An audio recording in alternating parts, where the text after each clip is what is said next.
बिस्मिल्लाहिर्रहमानिर्रहीम। Captain retired Mohammad Hussain TJ, district president Pakistan Kisan Ittehad ज़िला साहिवाल।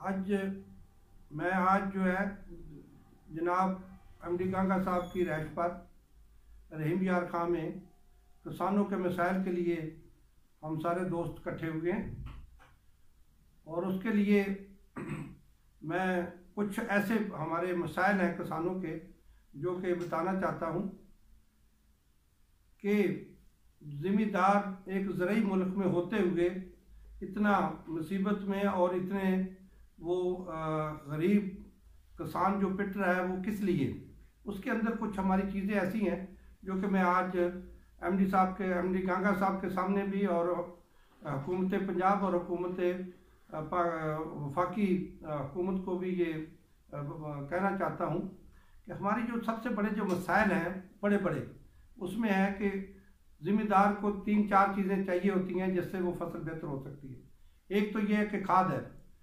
और दूसरा है पेस्टिसाइड, तीसरा उसके लिए पानी चाहिए हमें, और चौथा उसके बाद उसकी मार्केट चाहिए। तो हमें खाद भी महंगी मिल रही है, पेस्टिसाइड भी 2 नंबर और महंगी मिल रही है, और इसी तरीके से जो पानी है आप वो ट्यूबवेलों का जो रेट है वो दूसरे ममालिक के जो है बाकी ममालिक के साथ देखा जाए वो बहुत महंगा मिल रहा है। इसी तरीके से जो भी फसल हम मार्केट में लेकर जाते हैं उसका फ़ायदा ना किसान को हो रहा है और ना भी आवाम को हो रहा है।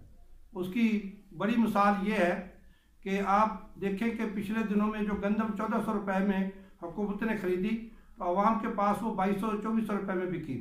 इसी तरीके से जो कमाद पिछले दिनों में जो हमें जलील किया था इन्होंने गन्ने के काश्तकार को, जिसकी वजह से काश्तकारों ने गन्ना कम कर दिया, और आज वही गन्ना जो है मिलों वाले भी काश्तकार को भी तंग कर रहे हैं, काश्तकार भी तंग हो रहा है और मुल्क भी तंग हो रहा है, और बाहर से वही चीज़ें जो है इनको इंपोर्ट करनी पड़ रही हैं जो कि महंगी है।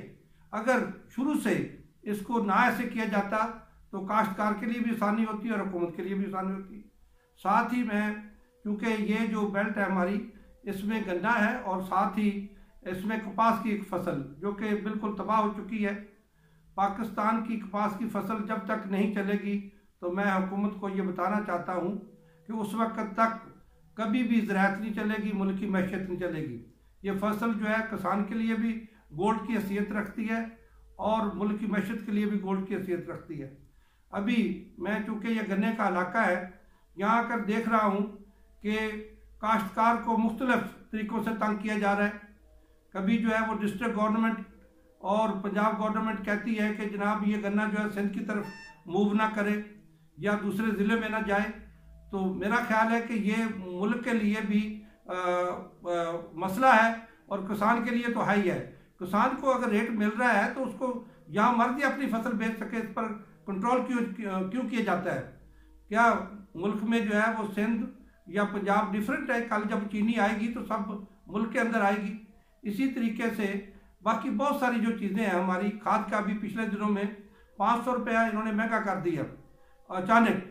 DAP का रेट जो कि हमारे हमसाया मुल्क में वो जो रेट 1700-1800 रुपये में है वो हमें 4500 रुपये में मिल रहा है। इस तरीके से यूरिया जो कि 400-500 रुपये में पाकिस्तानी रुपीज़ में इंडिया में मिल रही है, हमें 2000 रुपये में मिल रही है।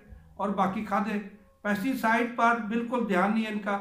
दूसरी जो सबसे, अगर ज़राअत को चलाना है हुकूमत ने तो इस पर तवज्जो दे और रिसर्च के ऊपर जो है ना वो मेहनत की जाए।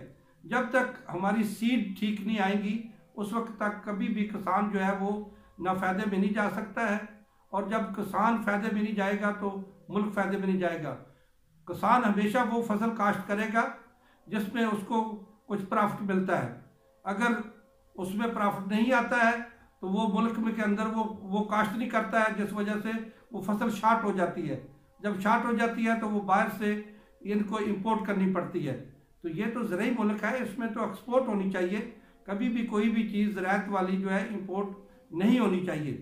तो इसमें हुकूमत होश के नाखन ले, इन चीज़ों को समझे तो मेरा ख्याल है कि मुल्क बेहतरी की तरफ जाएगा। ज़राअत को चलाएं, ज़राअत चलेगी तो ये मुल्क चलेगा। बहुत शुक्रिया।